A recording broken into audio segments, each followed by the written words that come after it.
Hello friends, welcome to your own YouTube channel अमिका जीनस। आज की इस वीडियो में बेसिकली हम बात करेंगे हिस्टोरिकल बैकग्राउंड क्या है सीपीसी का। स्टार्ट करने से पहले मैं आपसे एक बात करना चाहता हूं कि अगर आप एलएलबी एग्ज़ाम्स के लिए तैयारी कर रहे हैं, सीपीसी को अपने सेमेस्टर एग्ज़ाम्स के लिए पढ़ रहे हैं, तो आंसर राइटिंग में अगर आप किसी एक्ट का पहले हिस्टोरिकल बैकग्राउंड समझ लेते हैं और हिस्टोरिकल बैकग्राउंड लिख के आते हैं एग्ज़ाम्स में, तो एक बहुत ही ज़्यादा पॉजिटिव इंप्रेशन डालता है आपके एग्जामिनर के ऊपर। ठीक है, इससे आपकी नॉलेज भी एनहांस होती है और एग्जामिनर को पता चलता है कि बच्चे की एक अच्छी पकड़ है इस सब्जेक्ट के ऊपर, इसको हिस्टोरिकल बैकग्राउंड भी पता है। ठीक है, तो फॉर दैट पर्पस अगर आप सीपीसी को स्टार्टिंग से पढ़ना चाहते हैं तो हमारी सीरीज़ के साथ जुड़िएगा। हम सीपीसी की एक सीरीज़ लेके आ रहे हैं जिसमें हम स्टार्ट कर रहे हैं पहले हिस्ट्री से कि ये है क्या चीज़, कहाँ से ये आई, क्या इसका आज के दिन में रेलेवेंस है। कहीं अगर सीपीसी के प्रोविजंस नहीं दिए गए और मैटर कोर्ट के सामने चला जाता है जहाँ पे सीपीसी साइलेंट रहती है, उस स्टेज में क्या होगा, उस स्टेज में कौन से प्रोविजंस लगेंगे, कैसे वो मैटर सॉर्ट आउट होगा, सब जानेंगे इस वीडियो में। बने रहिएगा लास्ट तक। सब्सक्राइब कर दीजिएगा अगर आपने नहीं किया है तो। कहने की ज़रूरत नहीं है, आपको वीडियो अच्छी लगेगी आप अपने आप सब्सक्राइब करेंगे, आई नो। ठीक है, तो let me introduce, I am advocate Rahul Mungliya. और चलिए शुरू करते हैं इसको। इन केस अगर आपको कोई डाउट होता है तो आप, मैंने इसमें व्हाट्सएप नंबर अपना मेंशन किया हुआ है, आप उस पर डाउट क्लियर कर सकते हैं। ठीक है, तो स्टार्ट करते हैं हिस्टोरिकल बैकग्राउंड या डेवलपमेंट कह लीजिए सीपीसी का। देखो, जब भी हम किसी भी एक्ट का हिस्ट्री या उसकी डेवलपमेंट की बात करेंगे तो हम एक चीज़ ध्यान रखेंगे कि जो जस्टिस सिस्टम होता है वो दो प्रकार का होता है। There is two types of justice system. ठीक है, the first one is civil justice system and second one is criminal justice system.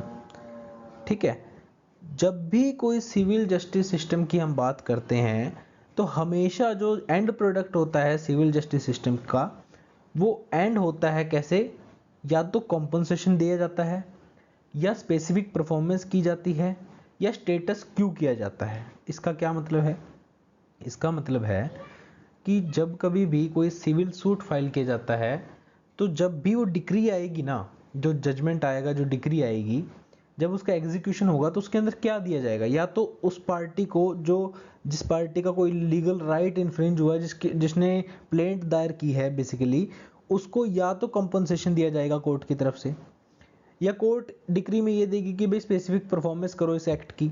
ठीक है, या फिर इस एक्ट के होने से पहले, मतलब उसका लीगल राइट इन्फ्रिंज होने से पहले, कॉज ऑफ एक्शन अराइज होने से पहले, वो जिस स्टेज में था उसको उस स्टेज में ही वापस कर दो। अगर तुम नहीं कर सकते तो कॉम्पनसेशन दो। ठीक है, ये है सिविल लॉ का, सिविल जस्टिस सिस्टम का फंडा। बात करते हैं क्रिमिनल जस्टिस सिस्टम का। देखो, कभी आपको इस बात का अच्छी तरह पता होगा कि अगर किसी इलाके में कोई सुसाइड कर लेता है, कोई मर्डर कर देता है, ठीक है, तो वो जब मर्डर होता है, डेकोइटी होती है, रॉबरी होती है, किडनैपिंग होती है, इसका कितना इफेक्ट पड़ता है हमारी फैमिलीज पे, हमारी सोसाइटी पे। अरे, वहाँ पे एक लड़के का मर्डर हो गया, हम भी दहशत में रहते हैं कि देखो यार, ये हमने दिल्ली वगैरह, मुंबई वगैरह में तो सुना था, ये छोटे इलाकों में भी ऐसा होने लग गया। तो ये समाज जो है, जो सोसाइटी जो है, अगर किसी ऑफेंस से अफेक्ट हो रही है, इसका मतलब वो भी तो कहीं ना कहीं मेंटल ट्रॉमा में है इसके वजह से। तो इसीलिए हम ये कहते हैं कि जो कोई ऑफेंस होता है वो not only against the individual but also the society. कि अगर कोई ऑफेंस होता है तो वो सिर्फ एक प्रत्येक जिसके ऊपर हुआ है, जिसके साथ हुआ है, उसके अगेंस्ट नहीं है, उनके साथ भी है जो समाज में रह रहे हैं, सोसाइटी के अगेंस्ट भी है। इसलिए हमेशा क्रिमिनल जस्टिस सिस्टम जो है एंड होता है पनिशमेंट के साथ, ऑफेंडर को पनिशमेंट दी जाती है। ठीक है, और तब क्रिमिनल जस्टिस सिस्टम अपना एंड करता है। बात करते हैं ओरिजिन ऑफ सीपीसी। देखो, मैं आपको एक चीज़ और बता देता हूँ इसके अंदर, आज मैं आपको बहुत कुछ बताऊंगा, ठीक है, तो आप सुनते रहिए बस। ओरिजिन ऑफ सीपीसी के अंदर तीन चीज़ मैं आपको पहले बताऊंगा कि देखो, एक होता है प्री हिस्टोरिक, एक होता है प्रोटो हिस्टोरिक और एक होता है हिस्टोरिक। प्री हिस्टोरिक के अंदर इसका क्या मतलब है? प्री हिस्टोरिक का मतलब है जब हमारे पास हिस्ट्री का ना ही कोई नाम निशान है किसी चीज़ का, ठीक है, हमें उसके बारे में कुछ नहीं पता, वो प्री हिस्टोरिक है। प्रोटो हिस्टोरिक के अंदर हमारे पास कुछ है, तो लिखा हुआ तो है, एविडेंसेस तो हैं, लेकिन हम समझ नहीं पा रहे हैं, हम उसको इतने कैपेबल नहीं है कि हम उसको डिकोड कर पाए कि क्या लिखा हुआ है, वो है प्रोटो हिस्टोरिक। एक है हिस्टोरिक, जैसे हमारी मॉडर्न हिस्ट्री है, एंशिएंट हिस्ट्री है, हमें पता है ये क्या है, हमने लिख रखी है, ये हमारी हिस्ट्री है, ठीक है, जिसके अंदर हमारे पास लिखा हुआ भी है और हमें समझ भी आता है। वैसी एक स्टेज आती है पैलियोलिथिक एज।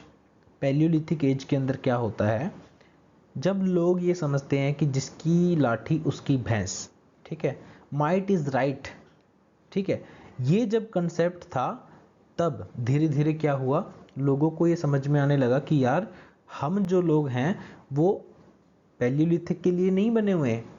फिर वो मेसोलिथिक में जाते हैं, मेसोलिथिक से वो न्यूलिथिक में जाते हैं, फिर वो समझते हैं कि न्यूलिथिक का जो कंसेप्ट है, जिसमें लोग जो पीपल हैं, जो समाज के लोग हैं, वो एक दूसरे के ऊपर क्या है, इंटरडिपेंडेंट है, उसको क्या कहते हैं हम, सोशल ऑर्डर कहते हैं, ठीक है। सोशल ऑर्डर क्या है, बेसिकली ये इंटरडिपेंडेंसी होती है लोगों की लोगों के ऊपर।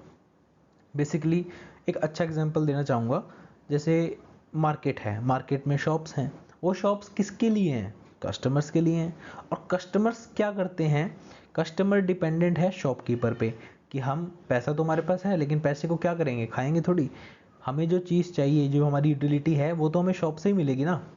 और शॉपकीपर को क्या चाहिए, पैसा चाहिए, वो कहाँ से मिलेगा, उसको कस्टमर से चाहिए। तो ये जो इंटरडिपेंडेंसी का कंसेप्ट है, ऐसा नहीं है कि भाई माइट इज़ राइट, जिसके पास पैसा है वो पैसा ही खाता रहेगा, नहीं, ऐसा नहीं होगा। ये सोशल ऑर्डर का कंसेप्ट यहाँ पे आता है। इसके बाद मैंने आपको बता दिया व्हाट इज सोशल ऑर्डर। अब बात करेंगे कि जो सीपीसी है बेसिकली ये लगती कहाँ पे है और कहाँ पे नहीं लगती है। एक चीज़ ध्यान रखना, सीपीसी के अंदर हम रेवेन्यू मैटर्स को डील नहीं करते। क्यों? क्योंकि ये सेक्शन 5 क्लियरली शोज करता है, सेक्शन 5 सीपीसी का हमें ये बता देता है कि जो रेवेन्यू मैटर्स हैं वो सीपीसी उसके ऊपर नहीं लगती, ठीक है, सीपीसी को गवर्न नहीं करती। दूसरी बात, अगर किसी, ये जनरल रूल है, ये गोल्डन प्रिंसिपल है, आप इसको याद रखना हमेशा के लिए, अगर कभी भी किसी लोकल एक्ट में या स्पेशल एक्ट के अंदर अपना खुद का प्रोसीजर दिया गया है तो वहाँ पे दूसरे प्रोसीजरल लॉ नहीं लगते जो कॉमन होते हैं। जैसे अगर किसी भी के भी अंदर अलग से प्रोसीजर बताया गया है तो वहाँ पे सीपीसी नहीं लगेगी, ये सेक्शन 4 बताता है, ठीक है। तो 2 सेक्शन पढ़ लिए हमने, 4 और 5, ठीक है। अब बात करते हैं इसके आगे कुछ इंटरेस्टिंग कि ये सीपीसी लगती कहाँ पे है। फिर सीपीसी देखो, जो हमारे स्टैट्यूटरी लॉज होते हैं ना, जैसे कॉन्ट्रैक्ट एक्ट हो गया, ठीक है, हमारा टीपीए हो गया, हमारा ये क्या नाम है इसका, पार्टनरशिप एक्ट हो गया, सोगा हो गया, सेल्स ऑफ गुड्स एक्ट, ये जो हैं ये स्टैट्यूटरी एक्ट्स हैं। कुछ एग्जांपल दिए मैंने, बहुत सारे हैं बाकी, इनके ऊपर सीपीसी लगती है। बात करें पर्सनल लॉस पे लगती है, हाँ भाई, मैरिज, मेंटेनेंस, डिवोर्स के केसेस में लगती है सीपीसी। अच्छा जी, टॉर्ट्स पे लगती है, हाँ भाई, टॉर्ट्स पे भी लगती है सीपीसी। अच्छा जी, फिर कस्टम्स पे भी लगती है, यूजेज पे भी लगती है, ओके, कस्टमरीज लॉस पे लगती है सीपीसी। लेकिन लगती कहाँ नहीं है, ये नहीं लगती भाई रेवेन्यू मैटर्स पे, कंपनी मैटर्स पे, क्योंकि उसके लिए हमारे पास कंपनी लॉ है, ठीक है, और ये टैक्स के रिगार्डिंग जो मैटर्स होते हैं इस पे नहीं लगती, क्योंकि हमारे पास इसके लिए भी अलग से लॉ है, ठीक है। तो ये चीज़ें हैं। अब बात करते हैं कि टाइप्स ऑफ इंडिविजुअल जो सीपीसी के अंदर रिकॉग्नाइज्ड हैं वो कैसे कैसे हैं, कौन कौन है। एक तो इंडिविजुअल वर्सेस इंडिविजुअल है, मतलब Ajay versus Ajay, Ajay versus Rahul, I mean to say, और ए वर्सेस बी, ठीक है, ये हो गए इंडिविजुअल वर्सेस इंडिविजुअल। दूसरा हो गया जुरिस्टिक पर्सन, सपोज अमिका जिनस एक फर्म है, रजिस्टर्ड फर्म है, ठीक है, तो मैं अमिका जिनस को ही सू करना चाहता हूँ, तो ए वर्सेस अमिका जिनस, राहुल वर्सेस अमिका जिनस एक जुरिस्टिक पर्सन है, ठीक है। तीसरा हमारे पास आता है स्टेट गवर्नमेंट या सेंट्रल गवर्नमेंट, ये इन पर्सन सू कर सकते हैं, ठीक है। ऑर्डर 27 ऑफ सीपीसी यही बात करता है। तो बेसिकली मैंने आपको स्टार्टिंग में बताया था कि अगर हमारे पास ऐसा क्वेश्चन आता है कि सीपीसी कहीं पे साइलेंट रहती है और वो मैटर कोर्ट के सामने चला जाता है, तो हम उस स्टेज पे क्या करने वाले हैं, कोर्ट उस मैटर को कैसे डील करने वाले हैं। ओके, तो वहाँ पे आता है पिक्चर में प्रिंसिपल ऑफ नेचुरल जस्टिस। वो कैसे डील करते हैं, उसको equity, justice and good conscious के ऊपर डिसाइड करते हैं। ठीक है, बेसिकली हमारे पास नेचुरल जस्टिस के 4 प्रिंसिपल होते हैं। देखो, कोई भी व्यक्ति अपने ही केस में जज नहीं होगा। ठीक है, ये भी एक कारण है कि जुडिशरी में होम कार्डर नहीं मिलता, होम डिस्ट्रिक्ट नहीं मिलता है। ओके, जो जूनियर डिवीज़न जज जाते हैं, सिविल जज कम जेएमआई से जाते हैं ना अपॉइंट होके, तो उनको मोस्ट ऑफ द स्टेट्स में यही है कि भाई उनको नहीं मिलता है। ठीक है, नो पार्टी कैन बी जज इन हिज ओन केस। इसका मतलब ये है कि कोई भी व्यक्ति अपने ही केस के अंदर, अपने केस के अंदर मतलब उसका खुद का पर्सनल भी हो सकता है, उसके किसी नियर एंड डियर रिलेटिव का भी हो सकता है। तो ये ह्यूमन टेंडेंसी है कि कहीं ना कहीं वो करप्ट हो जाएगा, कहीं ना कहीं वो पार्शियल हो जाएगा, बायस हो जाएगा, और वो नहीं होना चाहिए। तो नेचुरल जस्टिस का पहला प्रिंसिपल तो ये कहता है। दूसरा कहता है कि कोई भी पार्टी अनहर्ड नहीं होनी चाहिए। आप ट्रायल करवा रहे हो, एक सक्सेसफुल और फेयर ट्रायल करवाने के लिए आपको अक्यूज्ड को भी सुनना चाहिए, आपको प्लेंटिफ को भी सुनना चाहिए, डिफेंडेंट को भी सुनना चाहिए। आप क्या कर रहे हैं, आप सिर्फ प्लेंटिफ की बात सुन रहे हैं, डिफेंडेंट की सुन ही नहीं रहे।